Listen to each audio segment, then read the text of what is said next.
नमस्कार, मैं हूं शम्स सहर खान। रिश्तों को लेकर हिंदुस्तान के किसी घर या परिवार से ऐसी कहानी न इससे पहले कभी बाहर आई, न ही सुनी या सुनाई गई। रिश्ते अनमोल होते हैं, इनकी कोई कीमत नहीं होती, लेकिन जिन रिश्तों की बुनियाद झूठ, फरेब और धोखे पर रखी जाती है, वो रिश्ते बिखर जाते हैं, टूट जाते हैं। इंद्रानी और शीना की कहानी पिछले कई दिनों से आप तमाम लोग सुन रहे हैं, लेकिन असली कहानी क्या है, यह आज हम आपको अगले 1 घंटे में बताएंगे। तो आइए और देखिए कि क्या है इंद्रानी और शीना का सच, और साथ ही इस कहानी से कैसे जुड़े हैं 12 किरदार।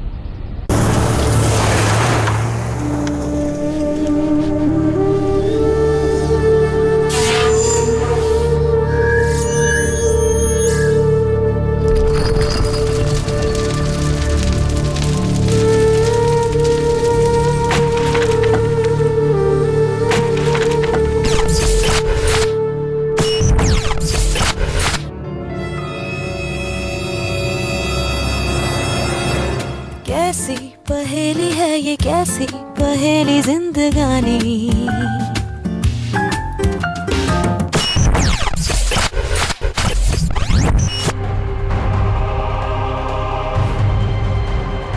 रिश्तों में पेंच की एक अजीब दास्तान है, कुछ ऐसी जिसे आप जितना सुलझाते हैं उतना ही उलझते जाते हैं।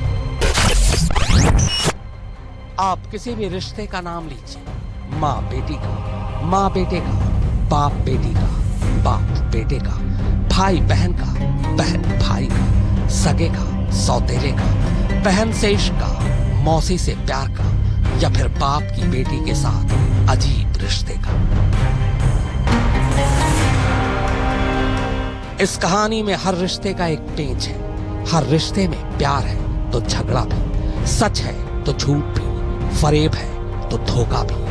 गद्दारी की ईंटों पर खड़ी की गई रिश्तों की इस इमारत में दौलत है तो शोहरत भी। हाँ, बस कुछ नहीं है तो वो है ईमानदारी। बस यूं समझ लीजिए कि यहाँ कोई ऐसा सगा नहीं जिसने सामने वाले को ठगा नहीं। एक परिवार के बिखरे और उलझे हुए रिश्तों की ये वो कहानी है जो हिंदुस्तान के घर घर में सुनी और सुनाई जा रही है। इसीलिए जरूरी हो जाता है कि रिश्तों के इस जाल को आप समझ सकें, ताकि शीना की कहानी सुलझ सके। और इसके लिए जरूरी है कि पहले आप इस परिवार के हर किरदार को अच्छी तरह से जान लीजिए। उपेंद्र बोरा, दुर्गा रानी बोरा, इंद्रानी, सिद्धार्थ दास, शीना, मिखाइल, संजीव खन्ना, विधि, पीटर मुखर्जी, शबनम, राहुल, रॉबिन। यही वो 12 किरदार हैं जिनके इर्द गिर्द ये पूरी कहानी घूमती है। वो कहानी जिसका क्लाइमेक्स शीना के कत्ल के साथ होता है। पर शीना आखिर क्यों मारी गई? क्यों एक माँ ने अपनी ही बेटी का खून किया? क्यों एक माँ अपनी बेटी को बहन बताती रही? क्यों एक पति 13 साल तक अपनी बीवी के बच्चों के रिश्तों को समझ नहीं पाया? क्यों एक माँ अपने 2 बच्चों को अपना नाम देने की बजाय अपने माँ बाप का नाम देती है? क्यों खुद शीना ये जानते हुए भी कि राहुल रिश्ते में उसका भाई लगता है, उससे प्यार करती है? क्यों क्यों आखिर क्यों?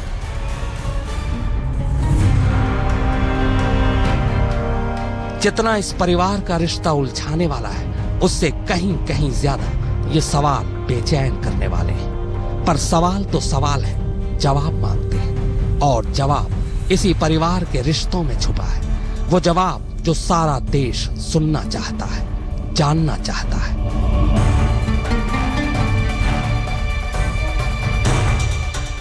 तो चलिए इन 12 किरदारों की मदद से इस पूरी मिस्ट्री को आज सुलझाते हैं। पर इसे सुलझाने के लिए हमें 46 साल पहले 1969 में जाना पड़ेगा, क्योंकि यही वो साल था जब इंद्रानी नाम की पहेली का जन्म हुआ था, दीसपुर, गुवाहाटी में।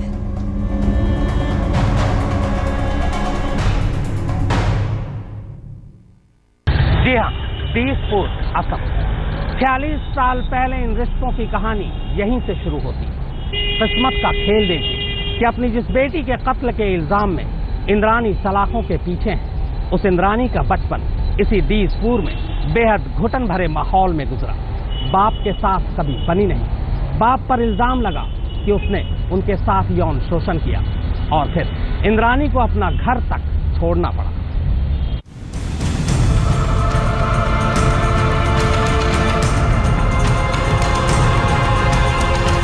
दीसपुर, असम, 1969।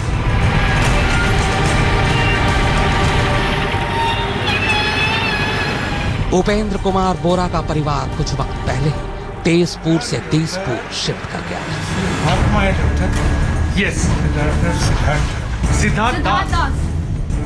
परिवार के लोग छोटी मोटी नौकरी और कारोबार किया करते थे। उपेंद्र कुमार के भाई की पत्नी का नाम है दुर्गा रानी दास। दरअसल दुर्गा की शादी उपेंद्र के बड़े भाई से हुई थी। 1969 में दुर्गा ने एक बेटी को जन्म दिया जिसका नाम रखा Indrani. We at INX ensure with passion. मगर इंद्रानी के जन्म के कुछ वक्त बाद ही दुर्गा का पति उसे छोड़कर चला गया। इसी के बाद उपेंद्र ने, जो कि रिश्ते में दुर्गा के तेवर लगते थे, दुर्गा से शादी कर ली। रिश्ते में धोखे की शुरुआत यहीं से होती है। अब इंद्रानी दुर्गा और उपेंद्र के घर में पलने लगी। मां सगी थी पर बाप सौतेला। 1975 में इंद्रानी को दीसपुर के सेंट मैरी स्कूल में दाखिला मिल गया। इसके बाद 10वीं तक की पढ़ाई इंद्रानी ने यहीं से की, लेकिन वो 10वीं का इम्तिहान सेंट मैरी स्कूल से नहीं दे सकी। दरअसल उसे बीच में ही स्कूल छोड़ना पड़ा। कहते हैं कि इसकी वजह उसके सौतेले पिता उपेंद्र बोरा थे। दरअसल इंद्रानी को करीब से जानने वालों की माने तो इंद्रानी घर की चारदीवारी के अंदर अपने सौतेले बाप की हवस का शिकार बन रही थी। She said when she was quite young, her father walked out of the house and was never seen again. Her mother then, so shades of Hamlet, went on to marry the father's brother. She says she never got on with her stepfather, that her stepfather molested her, that at quite a young age she therefore walked out of home because her mother would not take her side. अपने बाप से दूर जाने के लिए ही इंद्रानी अब दीसपुर से शिलोंग चली आती है। यहाँ वो 10वीं का इम्तिहान प्राइवेट में पास करती है और फिर इसके बाद शिलोंग के लेडी किंग कॉलेज से 11वीं और 12वीं की पढ़ाई पूरी करती है। यहीं उसकी मुलाकात सिद्धार्थ दास से होती है। दोनों के बीच लंबा अफेयर चलता है और फिर दोनों शादी कर लेते हैं। अब इंद्रानी तकरीबन 20 साल की हो चुकी है। रिश्ते में दूसरा धोखा 1989 में मिलता है, जब अचानक इंद्रानी अदालत में एक हल्फनामा देती है। उस हल्फनामे में लिखा था कि उसने सिद्धार्थ दास से तलाक ले लिया है और अब उससे उसका कोई ताल्लुक नहीं है। हल्फनामे में वो 2 बच्चों का भी जिक्र करती है। कहती है कि बेटी शीना 4 साल और बेटे मिखाइल 3 साल की कस्टडी भी वो नहीं लेना चाहती। बाद में शीना और मिखाइल की परवरिश की जिम्मेदारी उपेंद्र और दुर्गा संभालते हैं। सवाल ये है कि अगर सिद्धार्थ दास ही शीना और मिखाइल का असली पिता था, तो इंद्रानी से अलग होने के बाद उसने दोनों बच्चों की कस्टडी क्यों नहीं मांगी? ऐसे में शक ये भी उठता है कि कहीं इन दोनों बच्चों का असली पिता कोई और तो नहीं, और अगर ऐसा है तो आखिरकार वो शख्स है कौन? इसी सवाल के साथ 1989 में तब पहली बार ये सवाल उठा था कि शीना और मिखाइल इंद्रानी के बच्चे हैं या फिर भाई बहन। और इन्हीं सवालों से बचने के लिए 1990 के बाद इंद्रानी दीसपुर छोड़कर कोलकाता पहुंच जाती है। शीना और मिखाइल को कहानी के पहले 2 किरदार उपेंद्र और दुर्गा के पास छोड़कर। इंद्रानी अब दीसपुर छोड़ चुकी थी और पहुंचने वाली थी कोलकाता। कोलकाता और कोलकाता से आगे की कहानी एक ब्रेक के बाद। दीसपुर से इंद्रानी कोलकाता पहुंचती है और वहां उनकी मुलाकात होती है इस कहानी के एक और नए किरदार से, किरदार जिसका नाम है संजीव खन्ना। दोनों में इश्क होता है, फिर शादी, इसके बाद एक बेटी भी। लेकिन शादीशुदा जिंदगी सिर्फ 3 साल चलती है।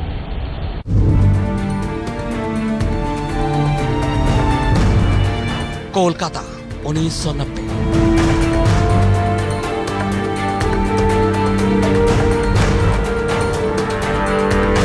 कोलकाता आने से पहले ही इंद्रानी HR कंसल्टेंसी का काम किया करती थी। बीसपुर में रहने के दौरान भी वो अक्सर इसी सिलसिले में कोलकाता आती जाती रहती थी, इसीलिए कोलकाता उसके लिए नया नहीं था। मगर इस बार कोलकाता आने के बाद उसकी मुलाकात संजीव खन्ना से होती है। उन दिनों खन्ना कोलकाता में केबल टीवी का कारोबार किया करता था। दोनों को एक दूसरे से प्यार हो जाता है। अफेयर काफी लंबा चलता है। फिर 1995 में दोनों ने शादी कर ली, लेकिन यहां भी रिश्तों की बुनियाद झूठ की ईंटों पर ही रखी गई। इंद्राणी ने संजीव को पहली शादी या फिर मिखाइल और शीना के बारे में कभी कुछ नहीं बताया। संजीव की माने तो उनके पास एक तस्वीर रहती थी जिसमें एक लड़का और एक लड़की रहते थे, और ये तस्वीर होती थी शीना और मिखाइल की। इस तस्वीर को वो हमेशा अपने पास रखती थी और पूछने पर अपना भाई और बहन बताती थी। शादी के बाद दोनों को एक बेटी हुई, विधि। इसके बाद कुछ वक्त तक तो सब कुछ ठीक ठाक रहा, लेकिन जल्द ही दोनों के रिश्ते में तल्खियां आ गई। इंद्राणी ने खन्ना से साल 1998 में तलाक ले लिया और दोनों अलग हो गए। यानी खन्ना के साथ इंद्राणी की शादीशुदा जिंदगी बस 3 साल चली। खन्ना ने इसके बाद दूसरी शादी कभी नहीं की। वो हमेशा चाहता था कि तलाक के बाद भी विधि उसी के पास रहे, लेकिन इंद्राणी अपनी बेटी विधि को साथ रखना चाहती थी। संजीव खन्ना से अलग होने के बाद इंद्राणी का कोलकाता में रहना मुश्किल था, लिहाजा उसने बीसपुर के बाद अब कोलकाता को भी छोड़ने का फैसला कर लिया। पर सवाल ये था कि अब कहां, और तभी उसे लगा कि जिंदगी की कड़वी यादों को भुलाने और नए सपनों में रंग भरने के लिए सपनों की नगरी मुंबई से बेहतर जगह कोई और नहीं। बस इसी के बाद इंद्राणी ने मुंबई जाने का फैसला कर लिया। संजीव खन्ना का साथ छूट चुका था। इंद्राणी बीसपुर की तरह ही अब कोलकाता छोड़ने वाली थी। अगली मंजिल थी मुंबई, जहां उनके सपने को पंख मिलना था, जहां मुलाकात होनी थी इस रिश्ते के अगले किरदार से। अगला किरदार यानी पीटर मुखर्जी। मुंबई 1999। बीसपुर और कोलकाता से होते हुए अब इंद्राणी सपनों की नगरी मुंबई में थी, पर इस बार वो अपनी बेटी विधि के साथ थी। शीना और मिखाइल की तरह उसने विधि को संजीव खन्ना के पास नहीं छोड़ा था, जबकि संजीव खन्ना चाहता था कि उसकी बेटी विधि उसके पास रहे।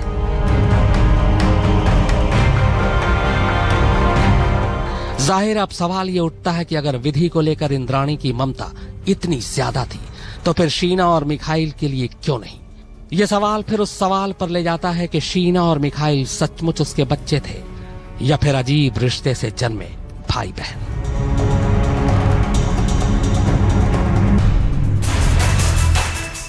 खैर, मुंबई पहुंचते ही इंद्राणी के सपनों को पर लग जाते हैं। अपनी पुरानी जिंदगी के पेचीदा मोड़ों से गुजरती हुई अब वो स्टार इंडिया में HR मैनेजर थी, और यहीं उसकी मुलाकात पहली बार पीटर मुखर्जी से होती है, जो तब स्टार इंडिया के कामयाब CEO थे। पर पेशे में कामयाबी के झंडे गाड़ने वाले पीटर मुखर्जी की निजी जिंदगी उतनी कामयाब नहीं थी। शादी के कई सालों बाद पत्नी शबनम से तलाक हो चुका था।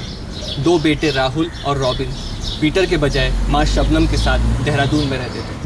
रिश्तों के इसी खालीपन के बीच उधर मुंबई के स्टार इंडिया के दफ्तर में पीटर और इंद्राणी की मुलाकातों का सिलसिला शुरू होता है। शुरू में यह सिलसिला पेशे तक था, मगर फिर जल्द ही यह पेशेवर रिश्ता प्यार में तब्दील हो जाता है। इसी के बाद दोनों शादी करने का फैसला करते हैं और 2002 में मुंबई में ही शादी कर लेते हैं।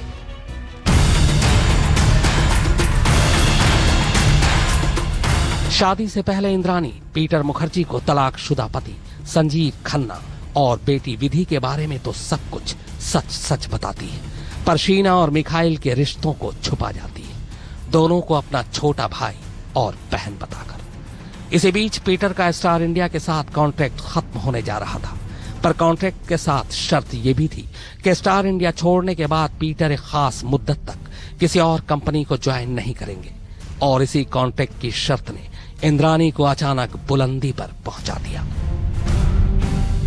दरअसल शर्त से बचने के लिए पीटर ने इंद्राणी के नाम से ही कंपनी खोल ली और इंद्राणी अचानक ताकतवर बन गई। बिजनेस में सीधे उनका दखल होने लगा। इसके बाद पीटर ने 2007 में 9X चैनल शुरू किया। इस कंपनी में वो खुद चेयरमैन बने और इंद्रानी को CEO बना दिया।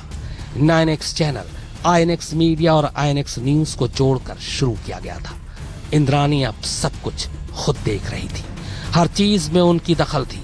मगर फिर 2009 में दोनों ने कंपनी से इस्तीफा दे दिया।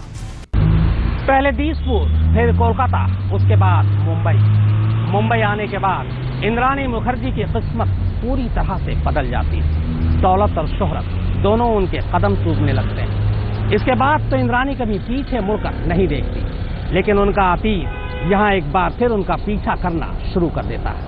शीना और राहुल, दो ऐसे किरदार जो अचानक इंद्रानी के शीशे के महल को चकनाचूर करने मुंबई पहुंच जाते हैं।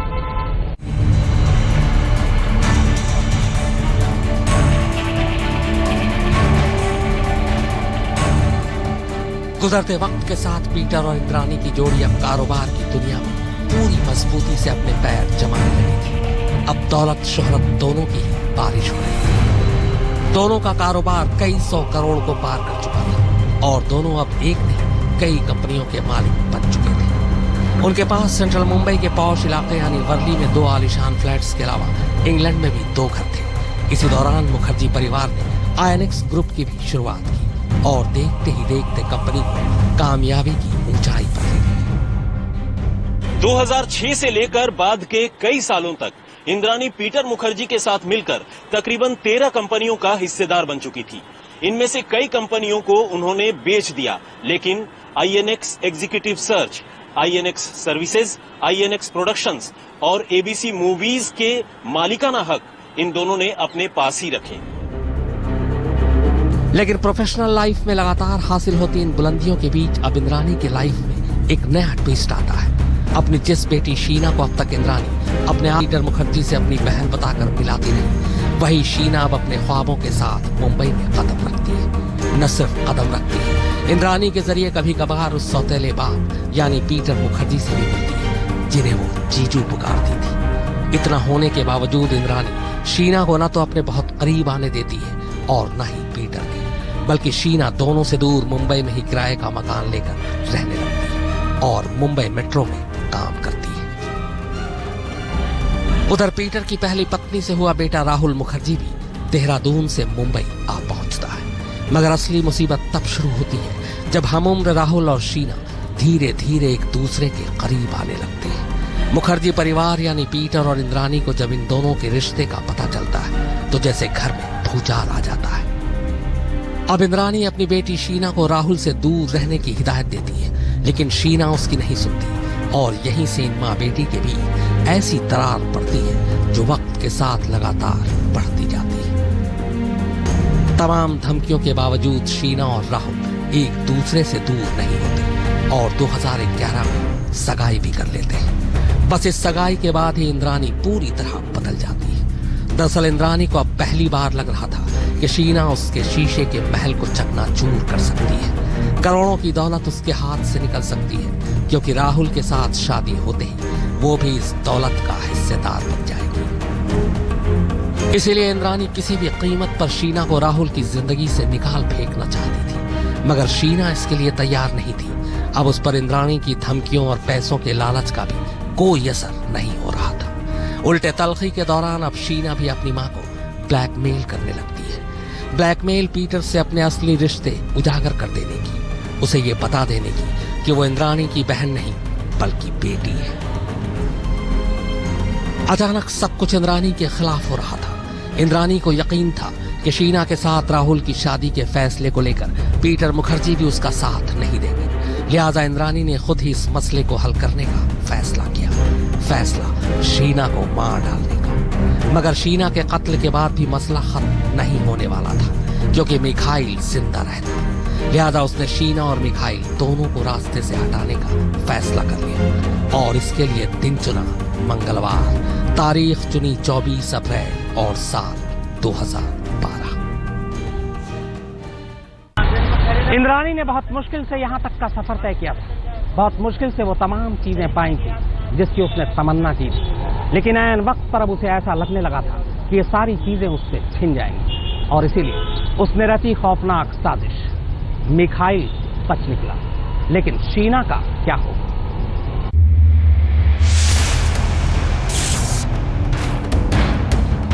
इंद्रानी शीना और मिखाइल को रास्ते से हटाने का फैसला तो कर चुकी थी, मगर ये काम वो अकेले नहीं कर सकती थी। उसे इस काम के लिए किसी भरोसेमंद साथी की जरूरत थी और तभी उसे अपने पूर्व पति संजीव खन्ना की याद आई, जिसकी कमजोर कड़ी यानी बेटी विधि उसके पास थी।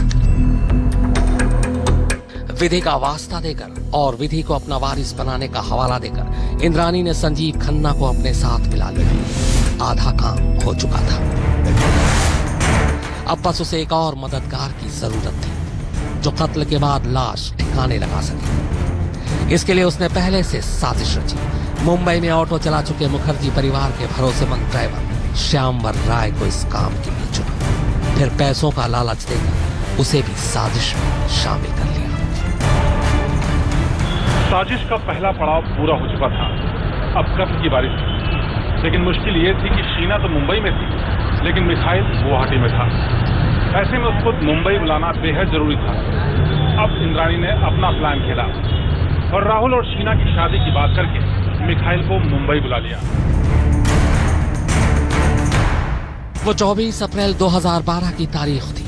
दोपहर को मिखाइल इंद्रानी के वर्ली में मौजूद इसी बंगले में पहुंचता है। संजीव खन्ना पहले से बंगले में मौजूद था।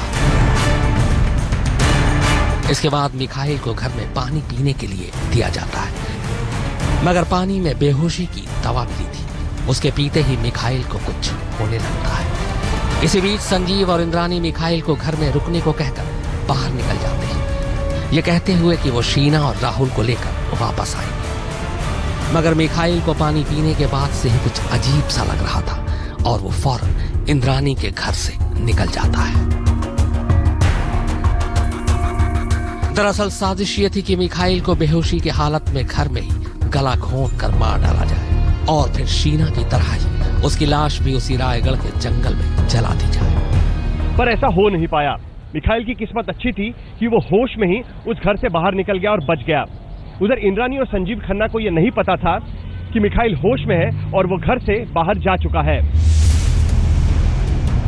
लिहाजा इस बात से बेखबर इंद्रानी तय वक्त पर नेशनल कॉलेज से 1 किलोमीटर दूर अपनी कार रोक देती है। यहाँ आने से पहले ही वो शीना को फोन कर तय जगह पर बुला चुकी थी, ठीक उसी झूठ के साथ जो उसने मिखाइल से कही थी। झूठ कि वो उसकी और राहुल की शादी की बात करने के लिए उससे मिलना चाहती है।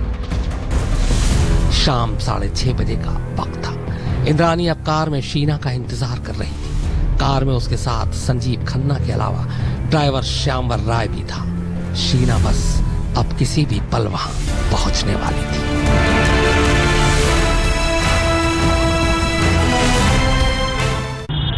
साजिश गहरी थी। 24 अप्रैल 2012 को एक नहीं बल्कि दो कत्ल होना था, मिखाइल और शीना का। मिखाइल तो मौत के मुंह तक पहुंच चुका था, यानी इंद्रानी के घर तक, लेकिन नसीब अच्छा था, वो बच गया। पर शीना के साथ ऐसा नहीं हुआ। 24 अप्रैल 2012 उसकी जिंदगी का आखिरी दिन था।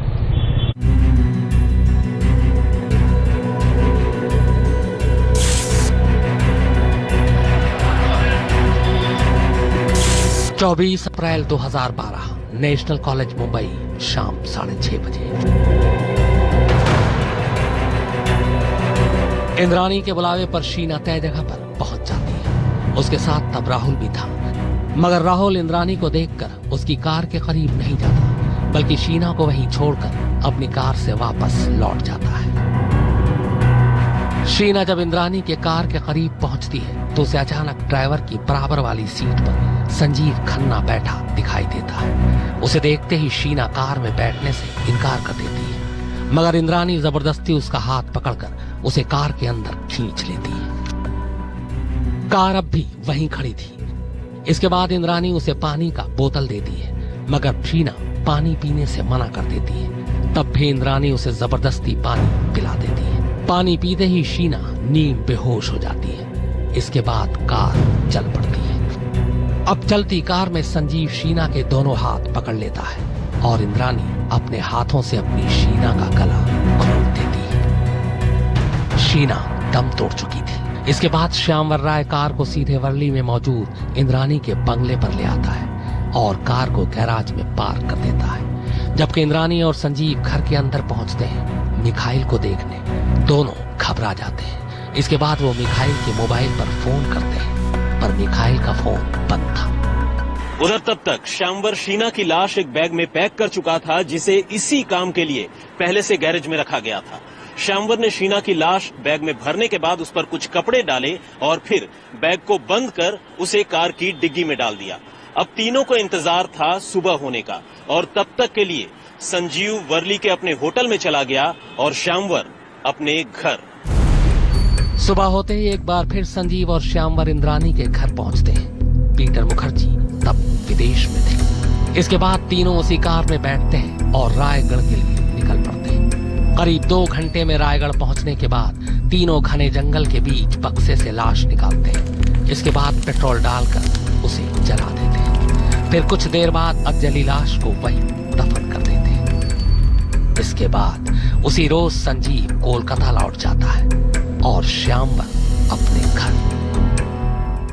शीना की मौत को 3 साल हो चुके थे। 3 साल तक उसकी मौत एक राज बनी रही। लेकिन 3 साल बाद अचानक एक रोज मुंबई के पुलिस कमिश्नर राकेश मारिया के पास एक गुमनाम फोन आता है और फिर 2 महीने के अंदर अंदर इस रिश्ते की पूरी सच्चाई जमाने के सामने आ जाती है।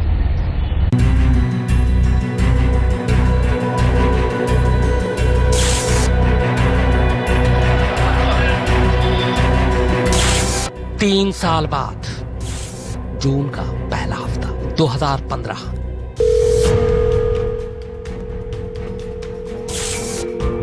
मुंबई पुलिस कमिश्नर राकेश मारिया को एक गुमनाम फोन आता है। फोन करने वाली एक लड़की थी। वो फोन पर राकेश मारिया को बताती है कि शीना वोरा नाम की एक लड़की का 3 साल पहले कत्ल हो चुका है और उसे शक ही नहीं बल्कि यकीन है कि कत्ल उसी की मां इंद्रानी मुखर्जी ने किया है। वो ये भी बताती है कि इंद्रानी मुखर्जी के पति का नाम पीटर मुखर्जी है, जो एक बड़े आदमी है। इतना ही नहीं, वो इंद्रानी मुखर्जी के घर का पता भी बता देती है। इसके बाद वो फोन काट देती है। राकेश मारिया इस खबर को सुनने के बाद सबसे पहले खार पुलिस स्टेशन से शीना नाम की किसी लड़की के बारे में जानकारी मांगते हैं, मगर थाने में 3 साल पहले हुई ऐसी किसी वारदात की कोई खबर नहीं थी। लेकिन राकेश मारिया को अब तक यकीन हो चला था कि फोन करने वाली सच कह रही है। इसी के बाद उन्होंने अपने सबसे भरोसेमंद डीसीपी सत्यनारायण और इंस्पेक्टर दिनेश कदम को मामले की जांच करने की जिम्मेदारी सौंपी, लेकिन इस हिदायत के साथ कि ऐसी किसी जांच की भनक किसी को न लगे। पुलिस की टीम इस तरीके से मामले की तफ्तीश कर रही थी कि मुखर्जी परिवार को जरा भी शक न हो। जांच के दौरान पता चला कि कुछ साल पहले तक श्यामवर राय नाम का एक ड्राइवर इंद्रानी की गाड़ी चलाता था। पुलिस ने किसी तरह श्यामवर को ढूंढ निकाला। इसके बाद उसका लगातार पीछा किया जाने लगा। साथ ही उसके मोबाइल को भी सर्विलांस पर लगा दिया, लेकिन इन दोनों चीजों से ही केस आगे नहीं बढ़ रहा था। आखिर में पुलिस ने फैसला किया कि श्यामवर को गिरफ्तार किया जाए, लेकिन खतरा एक था। जिस वक्त श्यामवर की निगरानी की जा रही थी तब इंद्रानी मुखर्जी देश के बाहर थी। पुलिस को शक था कि राय की गिरफ्तारी की खबर मिलने पर शायद वो देश लौटे ही ना। इसीलिए पुलिस ने इंद्रानी के देश लौटने का इंतजार करने का फैसला किया।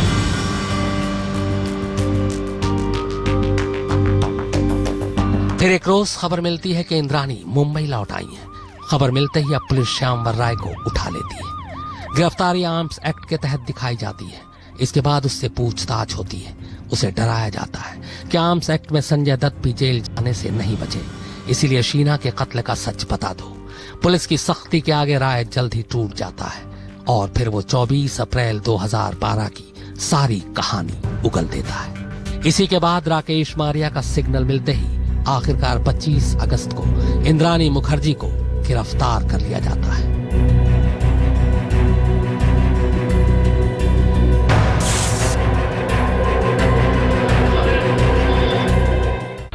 तो इस कहानी में कुल 12 किरदार थे, लेकिन यकीन मानिए इंद्रानी से बड़ी पहेली कोई और नहीं। हमारी इस खास पेशकश में फिलहाल इतना ही, मगर आज तक पर खबरों का सिलसिला लगातार जारी है।